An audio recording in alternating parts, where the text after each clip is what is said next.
In జనరల్‌గా మనం ఒక సిట్యుయేషన్‌ని ఇమాజిన్ చేద్దాం.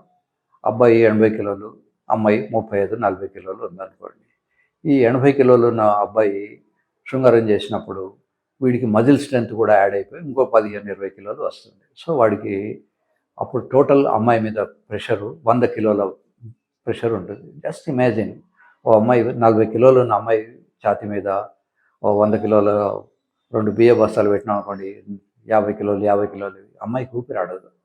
సో, ఆ పర్టిక్యులర్ కపుల్‌కు ఆ పర్టిక్యులర్ టైంలో ఎలా కంఫర్ట్ అనేది ఆలోచించాలి.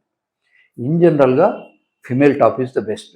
అందులో అమ్మాయి తనకు కావాల్సిన పొజిషన్‌లో ఎక్కడైతే ఏ పొజిషన్‌లో అయితే ఆమెకు ఎక్కువ ప్లెజర్ ఉంటుందో ఆ పొజిషన్‌కి ఆమె అడ్జస్ట్ అయ్యి శృంగారంలో పాల్గొంటారు. కేరళలో ఒక ట్రెడిషన్ ఉంది. అక్కడ ఏమిటంటే బెడ్‌రూమ్‌లో ఒక తాడు వేలాడుతూ ఉంటుంది. అమ్మాయి ఆ తాడు హెల్ప్‌ను చేత్తో పట్టుకొని ఆమెని థర్స్ట్ ఇస్తుంటుంది. అలా ఇచ్చినప్పుడు అబ్బాయికి పెద్దగా ప్రెషర్ పడదు. అమ్మాయి కూడా అబ్బాయి బరువు అనేది మీదికి ట్రాన్స్మిట్ కాకుండా ఉంటుంది. It is very useful, especially ఎవరికైతే పెద్ద పెద్ద పొట్టలు ఉంటాయో.